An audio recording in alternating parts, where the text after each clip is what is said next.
제주도에서 자, 우리 하나님 말씀 보겠습니다. 로마서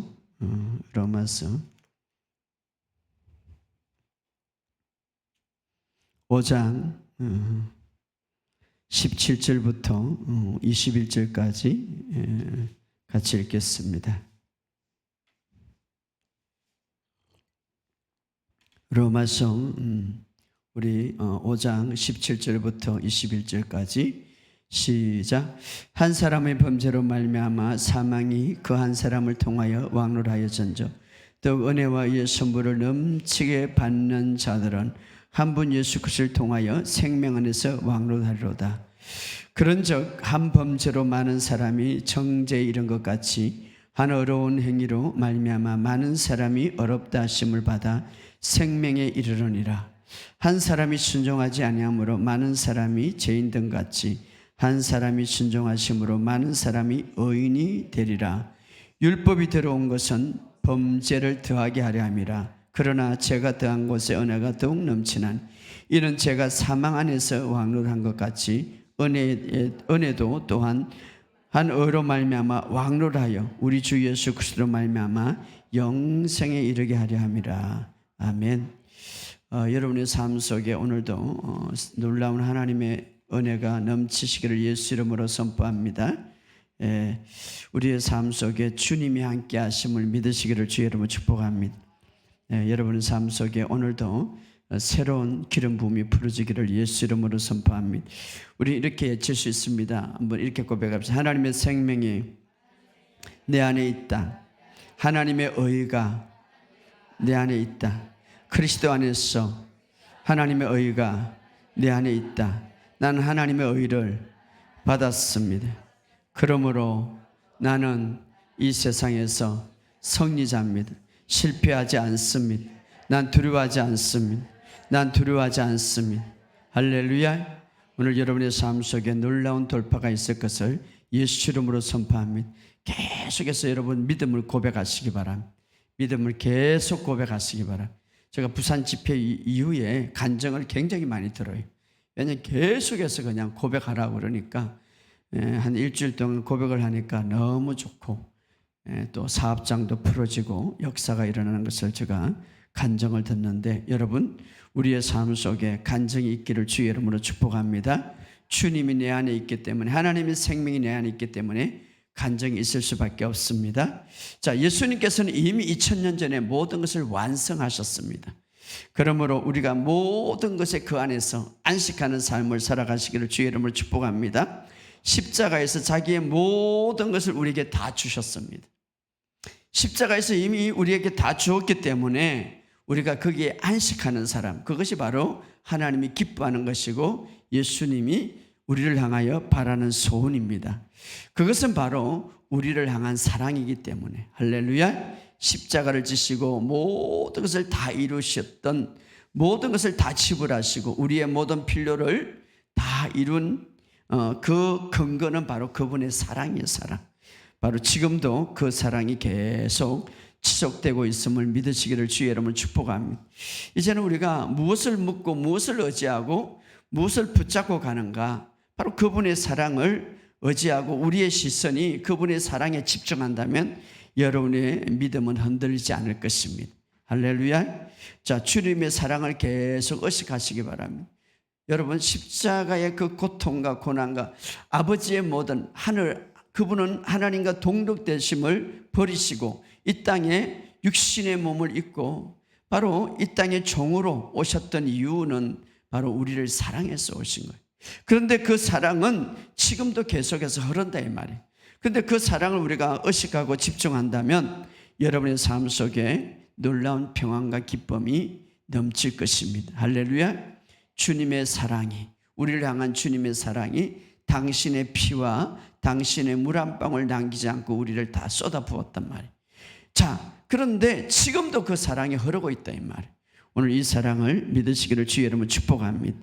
오늘 그 주님이 여러분의 삶 속에 새로운 돌파를 해주시기를 예수 이름으로 선포합니다. 자, 바로 그 사랑이 우리의 모든 삶을 지금도 채워주시기를 원하시는, 예수님이 제자들의 발을 씻어준 것처럼 오늘도 우리의 발을 씻어주기를 원하고, 오늘도 우리를 치유하시기를 원하고, 오늘도 우리를 바로잡아 주시기를 원하시는 것을 믿으시기를 주의 이름으로 축복합니다. 자, 성경은 성령의 하나님의 감동으로 기록됐다고 그랬습니다. 그래서 이 성경은 바로 하나님의 그 모든 흔적이 다 들어있기 때문에 오늘 우리가 그 성경을 사랑하고, 자, 요한복음 1장 1절에 보면은 태초에 말씀이 계시네. 말씀이 곧 하나님이시니라. 여러분, 하나님을 사랑하고 예수님을 사랑하는 방법은 바로 말씀을 사랑하는 것입니다. 오늘 이 사실을 여러분 믿고 날마다 살아가시는 저와 여러분 되시기를 주의 이름으로 축복합니다. 자, 구역의 모든 말씀들은 많은 창세기부터 시작해서 여러 가지 모세오경 선지자의 글이 있지만 한 사람을 향하고 있습니다. 그 사람이 누구냐면 바로 예수 그리스도입니다. 그것이 바로 복음입니다. 오늘 이 예수님을 더 깊이 만나는 이 밤이 되기를 주의 이름으로 축복합니다. 자, 예수님께서 십자가를 이제 지시고 모든 사역을 다 마치시고 죽으시고 부활하신 이후에 3일 만에 이제 부활하셨죠. 그때에 예수님이 이제 제일 먼저 찾아간 곳이 있는데 그게 바로 예루살렘에서 엠마로 가는 두 제자에게 찾아갔죠. 자, 이 두 제자는 이제 부부였습니다. 자, 최초에 에덴 동산에 부부가 타락했습니다. 그리고 이 인류는 죄를 갖고 왔죠. 아담과 하와의 타락으로 인하여서, 아담과 하와의 죄로 인하여서 온 인류가 죄로 불행했죠. 그런데 예수님께서 그 모든 죄의 문제를 해결하시고 첫 번째로 예수님이 찾아온 것이 바로 부부, 엠마오로 가는 두 제자. 그래서 이제 그 부부들은 낙심하는 가운데서 고향으로 엠마오로 가고 있었죠. 그때에 예수님은 낯선 이제 분이죠. 그들 대학 가운데 끼어들었죠. 그래서 누가복음 24장 17절 이렇게 말합니다. 무슨 이야기를 나누는데 그렇게 슬픈 기색을 가지고 이야기하면서 내려갑니까? 이렇게 이야기해요. 그때 두 제자들이 이렇게 말합니다. 그 사람이 이제 갑자기 나타났지만 당신은 예루살렘에 일어난 일들을 모르십니까? 그때 무슨 일이 일어났습니까? 라고 이렇게 하면서 이제 예수님이 그들에게 그 슬픈 마음을 갖고 있는 그들에게 성경을 이야기하죠. 그때에 예수님이 그 두 제자의 눈이 가려졌다고 했습니다. 누가복음 24장 16절에 이런 말이 있습니다. 우리 한번 찾아봅시다. 누가복음 24장 16절 17절.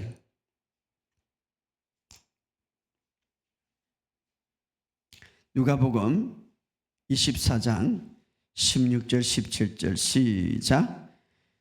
그들의 눈이 가려워서 그인 줄 알아보지 못하거늘 무슨 이야기를 나누는데 그렇게 슬픈 기색을 이야기하고 나눕니까? 이렇게 하죠. 그래서 예수님이 그들이 이야기 나눈 데서 사실 그들의 이야기는 바로 예수님의 이야기죠. 예수님이 십자가에 죽으셨던 이야기. 그런데 이제 그들의 눈을 가리웠다 이렇게 하네. 그러니까 예수님이 부활하신 예수님을 십자가에 죽으신 예수님을 지금 부활하신 예수님은 모르죠. 십자가에 죽은 예수님을 이제 이야기하고 있는데 그들은 슬픈 기색으로, 왜? 예수님이 십자가에 죽었기 때문에. 그런데 이제 부활하셨다는 사실을 알지 못하고 그들의 눈이 가리웠어. 눈이 가리워졌어. 그인 줄 알지 못해. 부활하신 예수님인지 알지 못했죠. 사실 처음부터 야, 내가 부활했다. 바로 너희들이 슬픈 기색을 가지고 슬픈 생각을 가지고 이야기 나눈 것이 바로 나다. 내 옆구리를 만져보고 내 손을 만져봐라. 이러면은 그들이 사실은 확신을 가질 수 있었을 겁니다. 그런데 예수님은 오히려 그들의 눈을 가리워서 알아보지 못하겠다. 자, 여기서 예수님은 왜 그랬을까 하는 것이죠. 왜 그들의 눈을 가렸을까? 우리가 여기서 예수님의 행동을 우리가 알 수 있는데, 예수님은 이제 어떻게 됩니까? 이제 예수님은 곧 하늘로 성천할 것입니다. 하늘로 성천하기 때문에 사람들이 눈으로 이제는 예수님의 그 육체를 볼 수가 없죠. 부활하신 예수님을 볼 수가 없고 직접 만날 수 없기 때문에 사실은 예수님은 이제 어떻게 예수님을 만나고 어떻게 예수님을 보기를 원합니까? 바로 성경을 통하여서 예수님을 보기를 원하고 성경을 통하여서 예수님의 음성을 듣기를 원하고 성경을 통하여서 아버지의 뜻과 목적을 깨닫기를 원하는 거예요. 자, 지금 두 제자들이 굉장히 슬픈 충격적인 그 사건을 바라보면서 슬픈 마음으로 가고 있었습니다. 그럴 때 예수님이 야 나다. 내 손을 만져봐라. 나는 부활했다. 이러면 빨리 예수님을 보게 될 것이고 알게 될 것입니다. 그러나 예수님은 오히려 그들의 눈을 가렸다고 했습니다. 이것은 오늘 우리에게 굉장히 중요한 의미인데 우리가 예수님을 어떻게 만날 수 있습니까? 부활하신 예수님, 육체를 갖고 계신 예수님, 그 예수님이 이제 하늘로 높은 곳에 이제 올라갈 것입니다. 그러나 그렇게 예수님을 보지 못하지만 그러나 그 예수님을 만날 수 있는 방법이 뭡니까? 바로 하나님의 말씀을 통하여서. 그래서 이 제자들은 이제 이 제자들이 예수님을 볼 수 있는 방법들을 성경을 풀어서 이야기해 주더라. 성경을 풀어서. 그래서 그들을 옆에서 가면서 이제 성경을 풀어주죠. 성경을. 그러면서 누가복음 24장 15절에 뭐라고 말합니까? 미련하고 우리 한번 읽어봅시다. 누가복음 24장 15절 시작.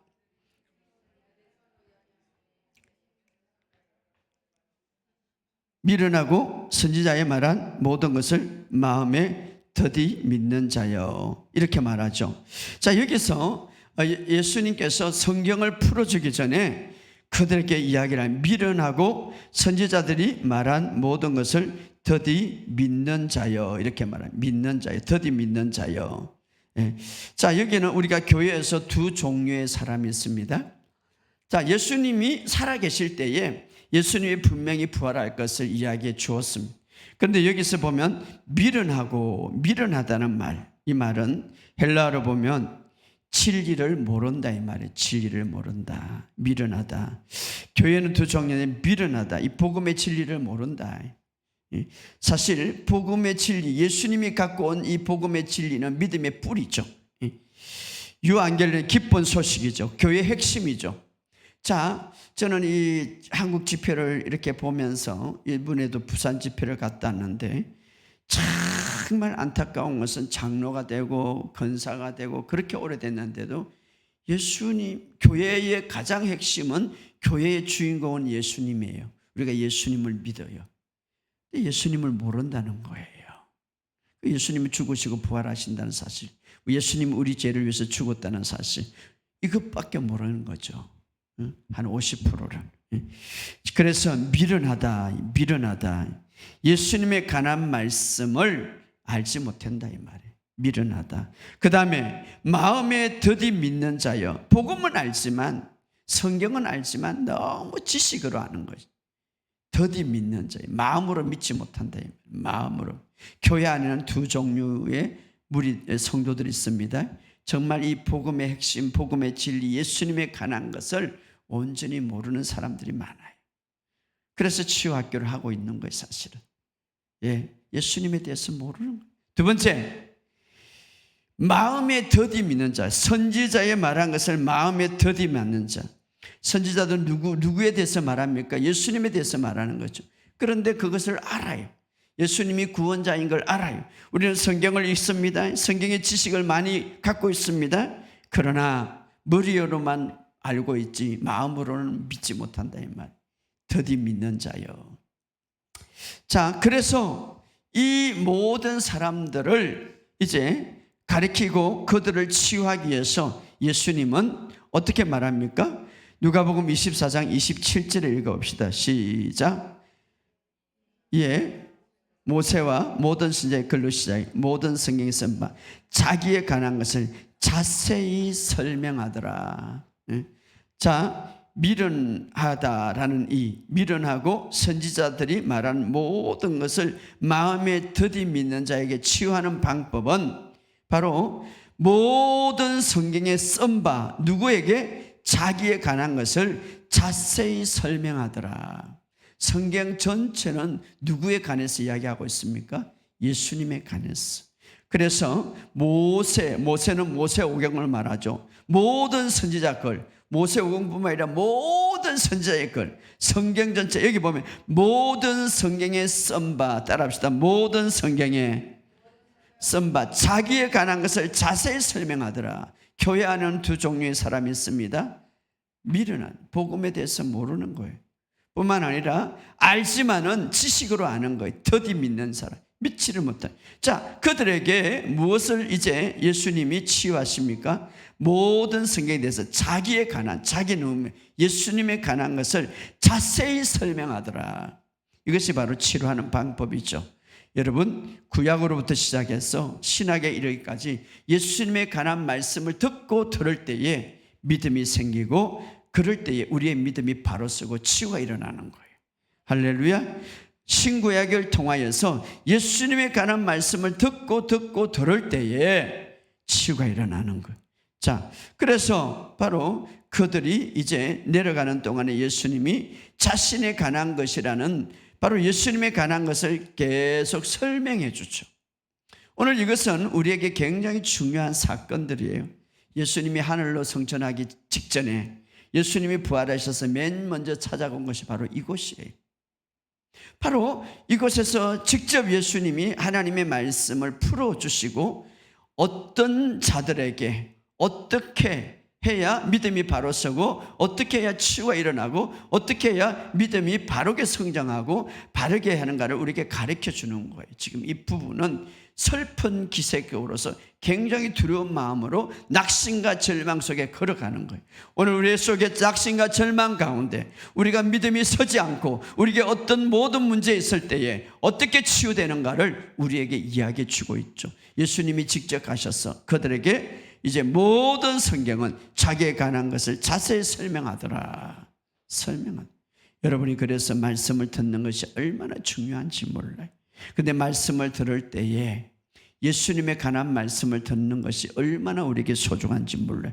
그리고 이렇게 이제 그들이 듣고 나서 예수님이 떠나가실 때에 두 제자가 그렇게 말합니다. 바로 그분이 예수님인가를 그때 깨닫게 되는 것이죠. 그래서 서로 이야기합니다. 자, 24장 32절에 24장 32 시작.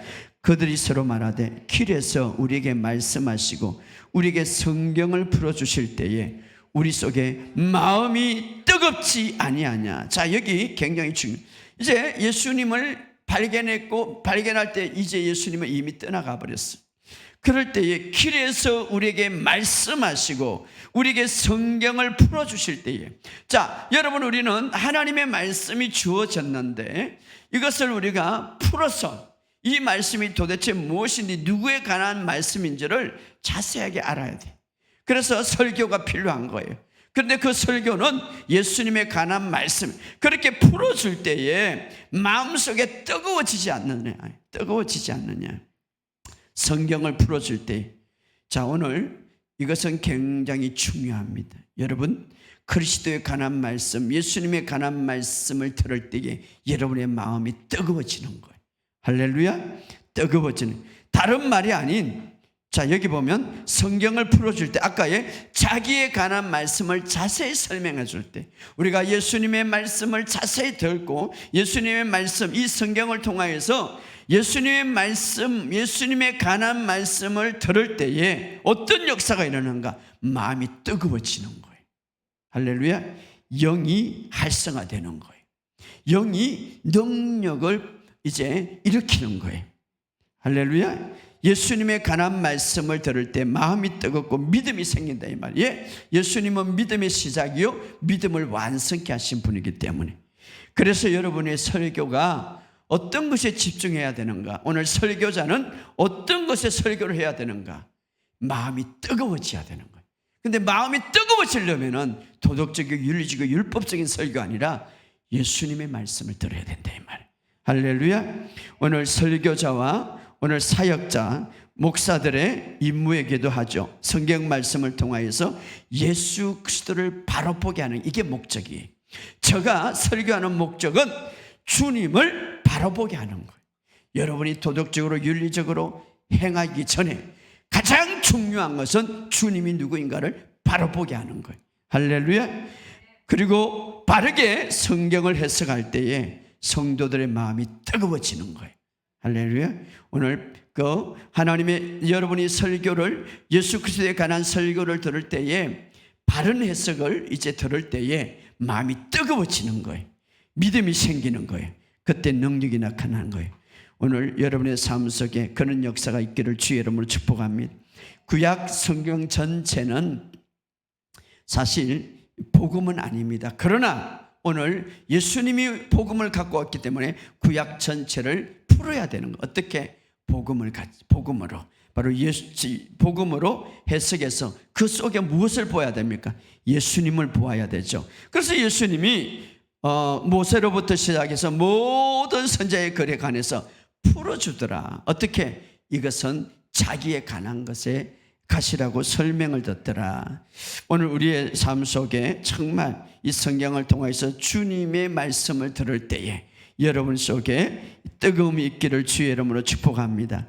교회는 많은 사람들이 교회를 다니고 성경을 읽습니다. 성경을 외웁니다. 그러나 중요한 것은 복음을 볼 수 있어야 되는 거예요. 왜? 구약 전체는 오실 예수님을, 신약 전체는 오신 예수님을 소개하고 있는데 그 속에서 누구를 보아야 됩니까? 예수님을 보아야 됩니다.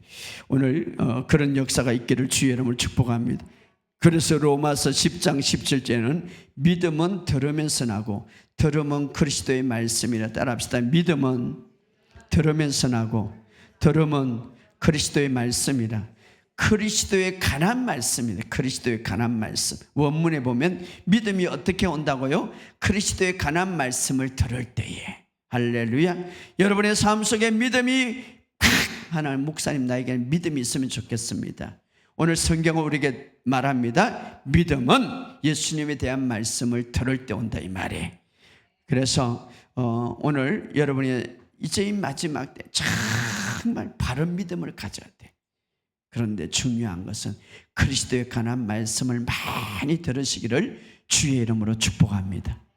그래서 이 마지막 때에 믿음만이 우리가 바로 설 수, 마지막 때 내가 올 때 믿음을 보겠느냐 이 말이에요. 그 어떤 믿음입니까? 예수님에 관한 말씀에서 세워진 믿음, 바로 반석이죠. 반석. 자, 요한복음 1장 17절에 율법은 모세로 말미암아 주온 것이고 은혜와 진리는 예수 그리스도로 말미암은 것이다. 항상 진리 옆에는 뭐가 있냐? 은혜가 있다 이 말. 은혜와 진리는 예수 그리스도로 말미암아 온 것이라고 했습니다. 율법은 모세로부터 주어진 것이라고 했습니다. 이제 신학 시대에 오늘 우리 주님이 오실 때 은혜와 진리, 바로 진리 옆에는 은혜가 있다 이 말. 은혜가. 말씀 옆에는 은혜가 있다 이 말이에요. 바로 복음 옆에는 은혜가 있다 이 말이에요. 그래서 여러분이 복음을 바로 깨달을 때 은혜가 풀어지는 거예요. 할렐루야. 율법은 참되지만 우리를 자유롭게 하는 진리는 아닙니다. 잘 들으세요. 율법은 우리를 움츠리게 하고, 율법은 우리를 부족함만 보게 하고, 율법은 계속 책망하게 하고, 율법은 자유가 없습니다. 그런 교회 가보시기 바랍니다. 자유가 없어요. 그런 교회 가보시기 바랍니다. 자기를 웅크리게 만들고, 그런 교회 가보면 어떻습니까? 안식이 없는 거예요. 율법이기 때문에. 율법은 우리를 요구하지만 전혀 도움이 되지 않죠. 율법은 죄를 짓고 파산한 인간에게 의로움을 요구합니다. 그래서 자신 없게 만들죠. 그러나 은혜와 진리를 갖고 있는 예수님, 바로 은혜는 우리에게 의의 선물을 주어서 왕노릇하게 하는 거예요. 오늘 본문에 의의 선물을 주셔서 왕노릇 한다. 따라합시다. 은혜는 의의 선물을 주어서 다스리게 한다. 그래서 오늘 본문에 로마서 5장 17절에 보면 이렇게 말합니다. 더욱 은혜와 의의 선물을 넘치게 받는 자들은, 따라합시다. 은혜와 의의 선물을 넘치게 받는 자들은 생명 안에서 왕노란다 이 말은 다스린다 이 말이에요. 다스린다. 자, 은혜를 받으면 받을수록 어떤 삶을 산다고요? 통치하는 삶을 산다. 다스린다 이 말이에요. 여러분, 은혜를 넘치게, 오늘 이 시대는 새 언약의 시대입니다. 바로 은혜 시대. 그 은혜를 오늘 본문은 말합니다. 은혜와 의의 선물을 넘치게 받는 자들은 왕노릇한다 이 말은 다스린다 이 말이에요. 다스린다. 그러나 구약의 율법은 이렇게 말하죠. 내가 선 곳은 거룩하니 거룩한 땅이 내 발에 신을 벗어라. 이게 율법이에요. 율법 안에. 그러나 은혜는 이렇게 말. 내 아들이 돌아올 때에 신학에 와서 내 아들이 돌아올 때 제일 좋은 옷을 입히고 그의 죄를 묻지 않고 손에 가락지를 끼우고 발에 신발을 신기라. 그래서 은혜는 뭡니까? 이제 너는 내 임재 안에서 담대하게 설 권리를 가졌다. 이렇게 말합니다. 누구 때문에? 예수님 때문에.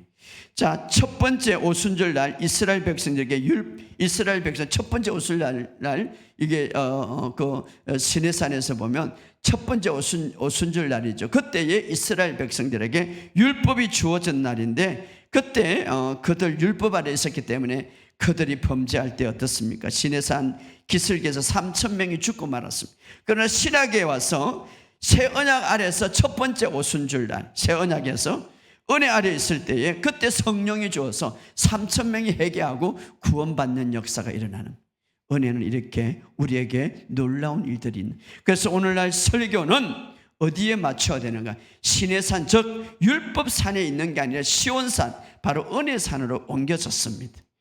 여러분이 시내산 율법에서 시온산 바로 은혜산으로 옮겨진 설교를 들으시기를 주의 이름으로 축복합니다. 그것이 바로 새 언약 아래 있는 자고 그것이 바로 새 언약에서 왕노를 하고 다스리는 삶을 살아가는 방법입니다. 오늘 그런 삶이 살아가기를 주의 이름으로 축복합니다. 미가서 4장 7절에 보면 나 여호와가 시온에서 이제부터 영원까지 다스리라. 미가서는 예언합니다. 시온에서 영원히 다스리라. 왜? 주님이 오셔서 율법을 완성했기 때문에. 히브리서 12장 22절에 보면 너희가 이룬 곳은 시온산이라. 따라합시다. 내가 이룬 곳은 시온산이라. 왜냐하면 시온산은 은혜의 산입니다. 자, 계시록 14장 1절에도 보면 어린 양이 시온산에 섰고 이렇게 섰고, 그래서 여러분의 삶 속에 이 시온산, 은혜의 산이 있는 것을 믿으시기를 주의 이름으로 축복합니다. 그래서 성경은 오늘 로마서 5장 19절에 보면 한 사람이 순종하지 않으면 많은 사람이 죄인된 같이 한 사람이 순종함으로 많은 사람들이 의인이 되었다. 이제 바로 은혜를 갖고 있는 그 예수님은 이제 그 사람이 순종으로 말미암아 많은 사람들이 의인이 됐다. 자, 이 한 사람이 순종하지 않으므로 우리 아담이라는 걸 잘 알죠. 많은 사람이 죄인 되었을 때, 자, 한 사람이 순종하지 않으므로 많은 사람이 죄인 됐는데 아무리 우리가 그때는 선한 일을 한다고 해도 아무리 남을 많이 도와준다 할지라도 죄인이 취소될 수 없는 거예요. 그리고 그 사람은 절대 의인이 될 수 없는 거예요. 자, 이 동일한 원리가 이제 은혜 속에서 한 사람이 순종함으로 의인이 되었다 이 말이에요. 비록 실수할지라도, 비록 작은 죄를 진다 할지라도 그 예수님이 하신 일들이 무효될 수는 없다 이 말이에요. 이것은 곧 우리가 믿고 받아들이면 어떻습니까? 좀 실수할지라도 그 사람은 죄인이 될 수 없다 이 말이에요. 할렐루야. 그래서 우리는 이것을 믿고 받아들일 때에 우리는 어려운 위치에 의의 열매를 맺게 된다 이 말이에요. 그래서 어려운 위치에서 오직 예수님의 순종을 통하여서 의의 선물을 누릴 수가 있다. 내가 순종하고 불순종에 따라서 만약에 의인이고 죄인이 된다면 이것은 진리가 아니죠. 하나님이 주신 진리는 불변의 진리예요. 한 사람이 순종함으로 많은 사람이 의인됐다. 이것이 바로 은혜예요. 은혜 아래 있는 사람. 오늘 이 사실을 믿으시기를 주의 이름으로 축복합니다. 자, 고린도전서 15장 56절 읽어봅시다. 고린도전서 15장 56절.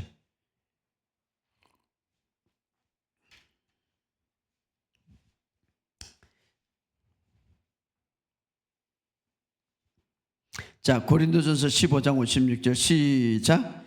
사망이 쏘는 것은 죄요, 죄의 권능은 율법이라. 자, 사망이 쏘는 것은, 사망이 존재하는 것은 무엇 때문이라고? 죄 때문이다. 자, 여기서 죄의 권능, 능력은 뭐라고 했습니까? 율법이다. 죄가 왜 존재합니까? 율법이 있기 때문에. 율법이 존재하기 때문에. 율법이 없으면 그것이 죄가 죄인지 아닌지 모르기 때문에. 그래서 죄가 왜 존재하는가? 율법이다. 그래서 로마서 7장 8절에 보면 율법이 없으면 죄가 죽은 것이라. 오늘 여기 고린도서 15장 26절에 죄의 권능이라는 말은 죄의 능력은 율법이다 이 말이. 권능이라 헬라어로 두나미스, 죄의 권능. 자, 죄에게 힘을 주고 능력을 주는 것이 무엇이라고요? 율법이다. 그렇다면 율법을 제거할 수 있다면 죄의 힘은 없겠죠. 자, 잘 들으세요. 굉장히 중요해요. 죄에게 힘을 주고 능력을 주는 것은 율법이다 이 말이에요. 그러면 율법을 제거하면 죄의 힘은 잃을 거예요. 그래서 로마서 10장 4절에 뭐라고 말합니까? 읽어봅시다. 로마서 10장 4절.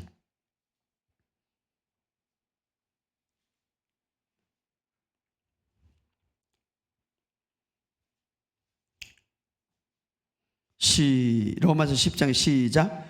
그리스도는 모든 믿는 자에게 의를 이루기 위해서 율법의 마침이 되니라. 할렐루야. 그리스도는 십자가를 통하여서 율법이 마침이 된다. 왜? 율법에 죄에 힘을 주고 능력을 주는 것은 율법이단 말이에요. 그 율법은 죄를 깨닫게 하고 죄를 알게 하기 때문에 그 율법이 없으면 죄는 힘을 잃어버린다. 그래서 예수님이 우리가 율법을 지킬 수 없기 때문에 십자가에서 율법을 다 이뤘다 이 말이에요.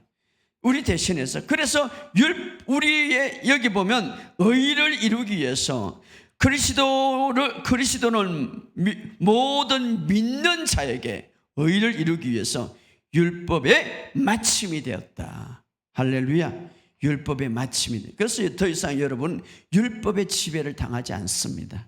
예수님이 끝냈기 때문에. 그래서 여러분은 그리스도 안에서 이제 율법에서 우리를 구속하시게 구원해 줬기 때문에 우리는 어떻습니까? 그 율법에 적용되지 않고 은혜 안에 적용되는. 그래서 우리는 어떻습니까? 우리는 한 사람으로 순종으로 말미암아 많은 사람들이 의인이 되었다. 의를 가지게 됐다 이 말이에요. 자, 주로 율법을 보면 율법의 초점은 계속해서 너는 하지 말라, 너는 하라, 너는 하지 말라, 너는 하라. 계속 이것이 율법의 초점인데 율법의 초점은 바로 나를 초점 만드는 거예요. 그래서 나 자신을 초점 맞추는 거예요. 나 자신을 초점 맞춰서 결국은 나를 무너뜨리게 하는 거예요. 예. 내 자신을 초점을 맞추면 어떻습니까?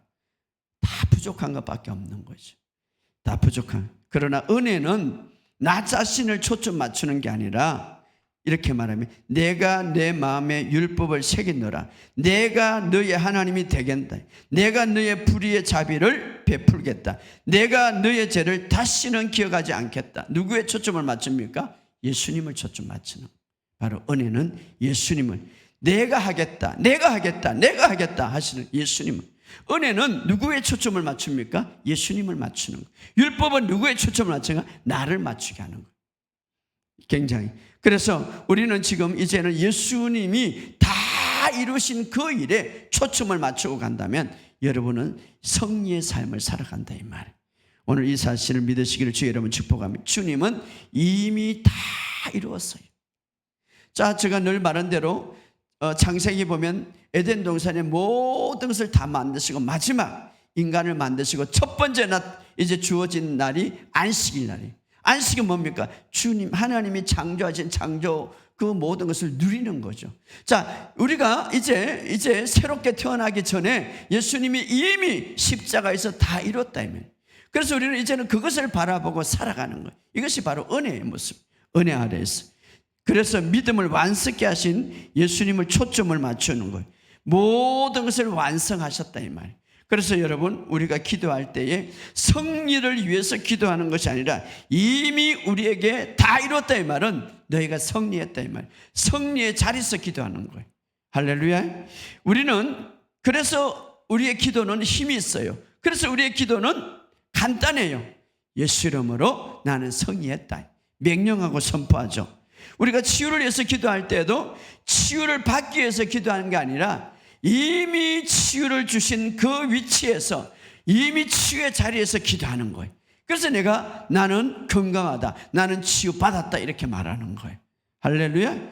그래서 우리의 기도는 힘이 있고 왜? 은혜의 자리에 있기 때문에. 자, 오늘 주제가 뭐냐면 모든 중독과 결박에서 모든 문제에서 자유함을 얻는 방법, 굉장히 중요하죠. 그것은 한 구절, 여기에 집중하면 되는 거예요. 로마서 5장 17절, 우리 다시 한번 읽어봅시다. 로마서 5장 17절.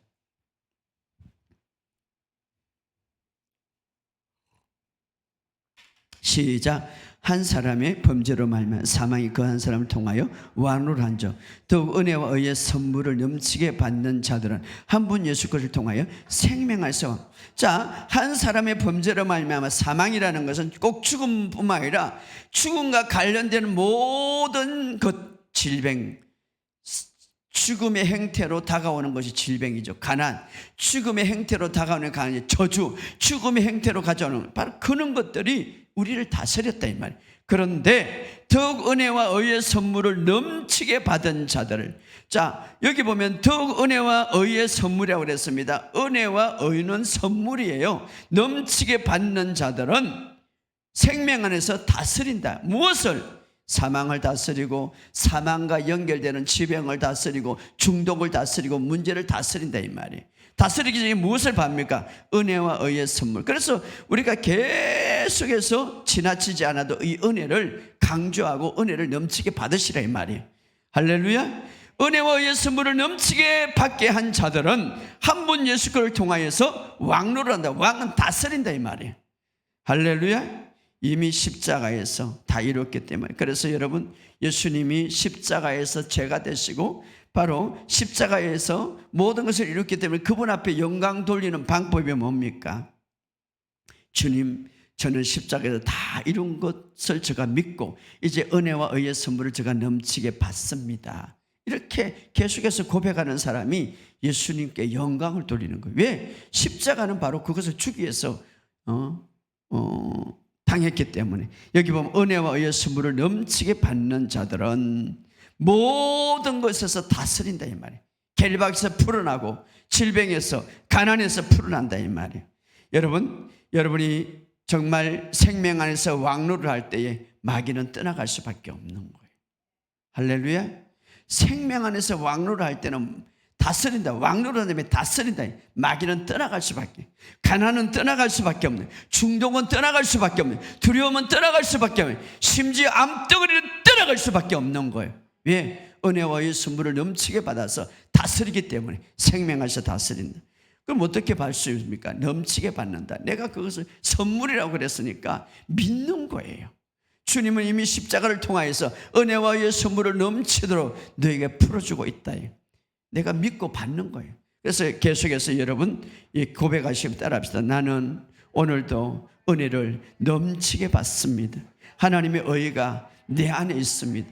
계속 고백하시기 바랍니다. 여러분이 중독에 시달릴 때에 이 방송을 듣는 분 중에 어떤 중독이 있을 수가 있습니다. 이 방송을 듣는 분 중에 어떤 고통스럽고 정말 이 죄가 여러분의 삶 속에 막 이렇게 지배할 수 있으며, 그러나 은혜와 의의 선물을 계속해서 받으시기 바랍니다. 하나님의 은혜가 내게 넘칩니다. 나는 하나님의 의입니다. 나는 하나님의 의입니다. 나는 하나님의 의입니다. 계속 말하시기 바랍니다. 그럴 때 생명 안에서 다스릴 때에 그 모든 죄는, 그 모든 죄로 인하여 오는 모든 것들을 우리가 다스릴 수가 있다 이 말이에요. 풀을 수가 있다. 중독에서 풀어나야 돼. 왜? 이것은 선물이기 때문에. 자, 하나님은 진정한 변화는 여러분의 행동. 자, 율법은 행동으로부터 집중하지만 은혜는 우리의 마음으로부터 집중해요. 내면부터 집중해요. 바로 생각의 변화예요. 복음은 뭡니까? 자, 율법은 행동의 교정을 먼저 두지만 복음은 내면의 교정을 주는 거예요. 내면에. 그래서 우리의 마음을 바꾸는 거예요. 우리의 마음과 생각을 바꾸면 그 열매로 행동이 바뀌어지는 거예요. 왜 행동이 바뀌지 않습니까? 마음과 생각이 바뀌지 않게. 복음은 우리의 내면을 바꾸는 거예요. 그래서 치유가 일어나는 거예요. 회복이 일어나는 거예요. 할렐루야. 예수님이 오셔서 그런 말을 했죠. 새 포도주를 낡은 가독 부두에 넣지 아니하니 그렇게 하면 부대가 터져 포도주가 곧 쏟아지고 부대도 버리게 될 것이다. 그 당시에 이스라엘 나라에서는 포도주 부대, 새로운 포도주 부대를 염소 이 가죽으로 부대를 만들었는데, 이 새 포도를 넣으려면은 이 포도주가 바로 되기 때문에, 팽창하기 때문에 새 부대가 필요해요. 만약에 기존의 부대면 이 팽창해서 터져버린다. 써지도 못하는 거예요. 그런데 주님은 그 비유를 말하면서 어떤 말을 합니까? 오늘 교회가 이제는 새 언약의 시대, 은혜의 시대에 왔는데 여전히 이것을 혼동하고 이것을 알지 못하여서 율법을 가지고 살아간다 이 말이에요. 율법과 은혜를 섞이면 안 된다 이 말이에요. 그러면 둘 다 잃어버린단 말이에요. 율법과 은혜를 혼돈해서도 안 된다. 그래서 바울은 갈라디아서 성도들에게 이렇게 말해요. 성령으로 시작하였다가 이제는 육체로 마치겠느냐. 이 말은 은혜로 시작했다가 너희들은 율법으로 마치겠느냐 이 말이에요. 오늘 우리의 삶 속에 이 은혜의 복음이 여러분의 삶 속에 풀어지기를 예수 이름으로 선포합니다. 그래서 갈라디아서 지난번에 이야기했듯이 바울은 그런 말을 했죠.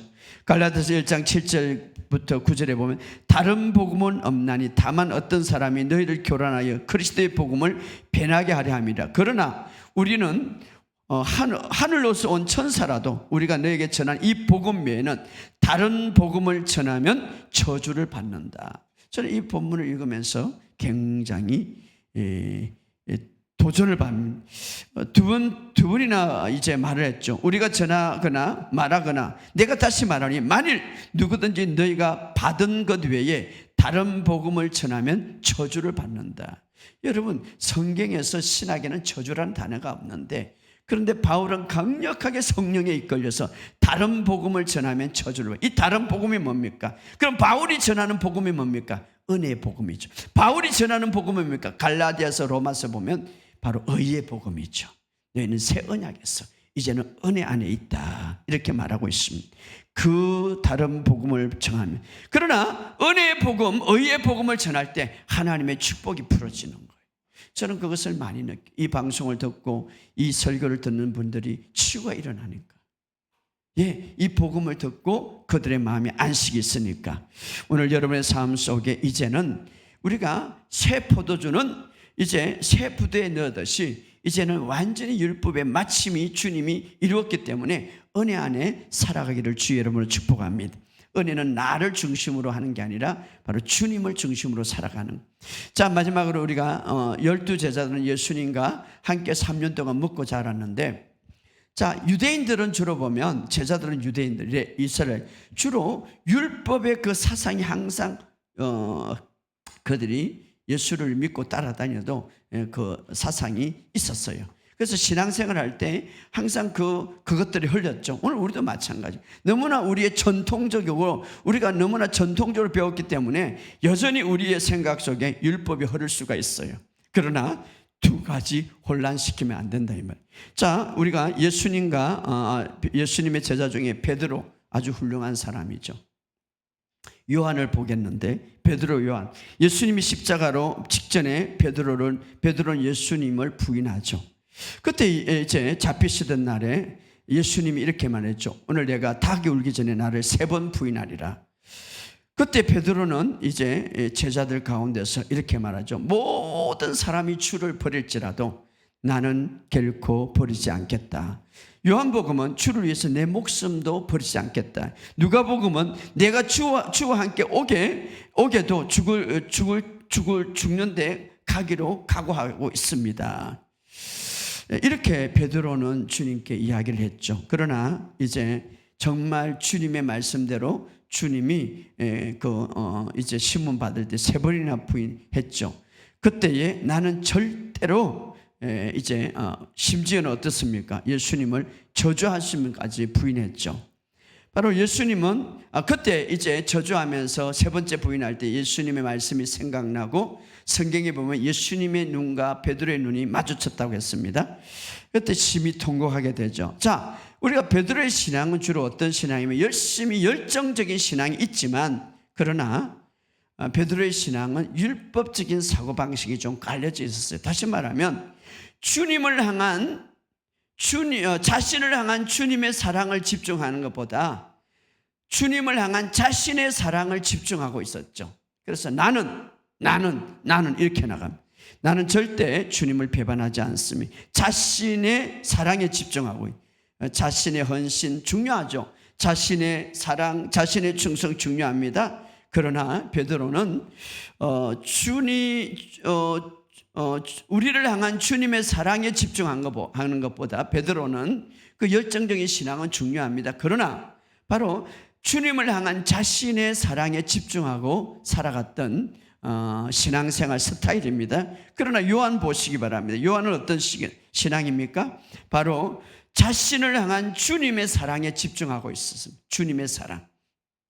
자, 누구 다 주님의 사랑을 알고 있었습니다. 우리를 사랑하는 줄. 그러나 요한만큼은 어떻습니까?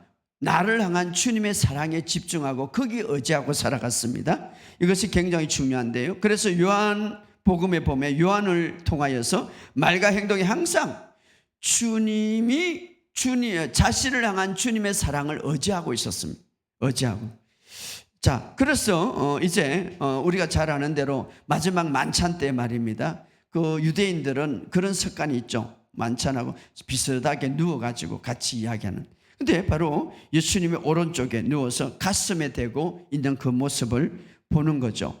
바로 요한은 자신을 향한 주님의 사랑에 집중하고 의지하며 살았습니다. 그러나 베드로는 내가 주님을 향한 나의 사랑에 집중하고 살았죠. 저는 이만큼 주님을 사랑합니다. 저는 이만큼, 그러니까 자신의 사랑을 의식하고 나는 주님을 사랑합니다. 물론 우리가 그리 고백해야 되는데 그 의식과 인식, 바로 주님이 나를 사랑하는 주님의 사랑에 의지하는 것보다 자신이 사랑하는 그 사랑, 그것에 의지하고 살았죠. 그러나 요한은 달랐습니다. 바로 나를 사랑하는 그 주님의 사랑을 의식하고 의지하고 살아갔다 이 말. 그래서 요한복음이나 요한이 적었던 서신절 보면 항상 이래요. 예수님이 사랑하는 제자, 이렇게 말합니다. 따라합시다. 예수님이 사랑하는 제자. 자, 모든 제자들을 예수님은 똑같이 사랑했습니다. 그런데 그 사랑을 바로 온전히 의지하고 인식했던 제자 중 하나가 바로 요한이에요. 그래서 항상 그는 예수님의 사랑을 의존했어요. 예수님의 사랑을 의식했어요. 예수님의 사랑을 인식했어요. 자, 우리가 이것은 굉장히 중요한 신앙입니다. 여러분, 어떤 사랑을 의식하고 살아가는가? 자, 나도 예수님을 사랑합니다. 그러나 내가 의식하고 인식하는 것은 내 사랑보다 예수님의 사랑을 의식하고 인식하는 것은 굉장히 중요한 거예요. 바로 그러나 베드로는 어떻습니까? 주님을 향한 자기의 사랑을 더 의식했죠. 주님을 버릴지라도 나는 주님을 사랑하기 때문에 버리지 않습니다. 주님과 함께 죽을지라도 나는 주님을 버리지 않습니다. 주님을 버리지 않습니다. 그런데 우리가 이런 두 가지의 믿음의 스타일 속에서 말과 행동이 예수님이 십자가에 못 박혔을 때 끝까지 간 사람이 누구냐? 자, 바로 주님의 사랑보다 자신의 사랑에 집중한 사람은 베드로는 십자가를 예수님이 질 때에 어디에 있었습니까? 그 십자가의 밑에까지 가지 않았죠. 자, 자신의 사랑이 아닌 주님의 사랑에 집중할 때 요한은 어디에 있었습니까? 그 십자가 밑에 끝까지 간 제자는 바로 요한이에요. 요한 제자. 십자가 유일한 제자죠. 유일한 제자. 바로 베드로는 아마 자기가 배반했던 그 모습을 보고 저 멀리서 다른 데서 울고 있었을 거예요. 그런데 그 밑에까지 끝까지 갔던 제자는 바로 요한이죠. 누구의 사랑을 의지했습니까? 주님의 사랑을 의지한 거죠. 우리의 사랑은 굴곡이 있어요. 그러나 주님의 사랑은 굴곡이 없는 거예요. 그 주님의 사랑을 의지하고 의식하고 인식하는 것은 끝까지 갈 수 있다 이 말이에요. 심지어는 이제 주님이 정말, 물론 우리가 주님을 뭘 돕겠습니까? 우리는 도울 수 없죠. 그러나 영적으로 말입니다. 십자가의 밑에서 따라온 제자들, 바로 요한밖에 없었죠. 그때 요한에게 내 어머니다, 내 어머니다, 보라 내 어머니다 라고 하시면서 그 어머니를 부탁하는데 그 어머니를 그때부터 요한이 자기 집에서 모시더라. 자, 끝까지 영적으로 유익을 주고 주님의 필요를 끝까지 채웠던 사람이 누구냐? 요한이죠. 요한. 그 부모를 모시고. 자, 주님을 향한 자신의 사랑을 자랑했던 베드로는 예수님이 십자가에 못 박힐 때에 결국은 그 자리에 없었죠. 물론 주관적으로 열정적으로 진실적이게 사랑했지만 그러나 그 속에는 율법적인 사랑이 있었어요. 예, 자신을 바라봤기 때문에. 율법은 언제나 실패하고 말합니다. 온전하지는 못합니다. 율법 아래 있으면 언제나 실패합니다. 그래서 베드로는 십자가를 메고 갈보리 언덕에 오를 때 어떻습니까? 베드로는 어디에 있었습니까? 아마 자기의 부인했던 것을 뒤에서 통곡하고 있었죠. 그러나 요한은 그렇지 않았습니다. 자, 오늘 우리가 어떤 성도가 되어야 되는가? 우리에게 주는 아주 중요한 교훈이고, 우리가 믿음이 더 깊이 들어가기 위해서는 어떻게 해야 되는가? 자, 베드로같이 주님 향한 나의 사랑을 자랑하고, 나의 사랑을 의식하고, 나의 사랑을 인식하고, 나의 헌신을 인식하고, 물론 헌신해야 되겠죠. 그러나 그것을 의지하고 살아가면 굴곡이 있을 수가 있는 거예요. 그러나 요한처럼 나를 향한 주님의 사랑을 자랑하고 의식할 때에 그 사랑은 변하지 않는다. 초점을 우리 어디에 맞춥니까? 바로 주님의 사랑. 자, 베드로와 같은 어떤 자신을 주님을 향한 자신의 사랑을 의식하고 살아갈 때 이런 그래프를 그릴 수가 있어요. 주일날은 막 믿음이, 말씀을 들으니까 믿음이 막 자라고, 말씀을 들으니까 믿음이 하늘까지 올라가요. 그리고 월요일 되면 어떻습니까? 막 부딪히니까 조금 내려가요. 화요일날 내려가고, 수요일날 내려가고, 또 뭐 어떤 잘못되면 하향 곡소로 오를 수가 있죠. 바로 이렇게 우리의 사랑은 우리의 의지, 우리의 사랑과 우리의 모든 것을 의지하고 인식할 때는 내려갈 수 있습니다. 그러나 나를 향한 하나님의 사랑을 의지하고 거기에 인식하고 초점 맞을 때에 우리의 신앙은 계속해서 올라간다 이 말이에요. 예, 주님의 사랑은 변하지 않기 때문에. 오늘 그러므로 결론적으로 말씀드리면 나를 향한 주님의 사랑에 의식하고 고정하며 살아가시기를 주 여러분 축복합니다. 이런 사람들은 흔들리지 않습니다. 그래서 요한은 이렇게 말해요. 나를 사랑하신 하나님의 사랑, 나를 향한 하나님의 사랑.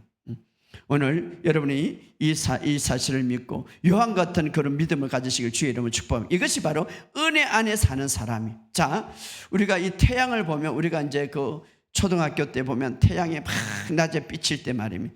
열이 막 많이 비치죠. 근데 그게 돋보기를 다, 그 태양빛은 이 세상, 이 만물에 다 같이 비치는 거죠. 근데 돋보기를 통해서 그 열을 한쪽으로 다 모으면 뒤에 어떠세요? 그것을 통하여서 하면 옷도 태지고 뭐 나무도 탈 수가 있죠. 자, 하나님의 사랑은 온 세상에 퍼지고 있는 거예요. 그럼 그 사랑을 나에게 딱 모아가지고 집중한다면 하나님은 나를 사랑하신다. 그 사랑을 내가 탁 붙든다면 어떻습니까? 내 가슴이 뜨거워지는 거예요. 할렐루야. 내 가슴이 뜨거워지는, 내 가슴이 막 타는 거예요. 요한처럼 말입니다. 나는 하나님의 사랑을 받는 자다. 요한처럼 고백할 수 있는 어떤 상황이든지 따라합시다. 나는 하나님의 사랑을 받는 자다. 그럴 때에 믿음은 더 성장하고, 그럴 때에 우리의 하나님의 사랑, 주님의 사랑을 더 깊이 깨달고 우리가 담대하게 이 세상을 살아갈 수 있는 줄 믿습니다. 여러분, 자신을 누구라고 생각합니까? 바로 나는 하나님의 사랑을 받는 자다. 그 주님의 사랑. 2000년 전에 정말 우리가 원수 되었을 때 우리를 너무나 사랑해서 십자가를 진 그 이유는 우리를 사랑해서인 거예요. 그 사랑을 우리가 의지하고 그 사랑을 의식하면 우리는 이 세상에 어떤 것도 흔들리지 않습니다. 할렐루야. 어떤 문제가 암덩어리 온다 할지라도 이길 수 있는 믿음이 바로 그 사랑, 은혜와 의의 선물을 넘치게 받는 자들은 주님의 생명 안에서 다스리는 왕노릇이 되리라. 바로 주님은 나를 그렇게 사랑하는 자다. 이 사실을 믿을 때에 모든 것들이 어떤 환경이 일어나도 합력해서 선을 이룬다는 것을 믿습니다. 우리가 주님의 그 사랑으로 인하여서 넉넉하게 이기는 자가 된다라고 믿습니다. 오늘 그런 믿음이 저와 여러분들이 있기를 주의 이름으로 축복합니다. 우리는 어떤 환경에도 이기는 자가 되기를 주의 이름으로 축복합니다.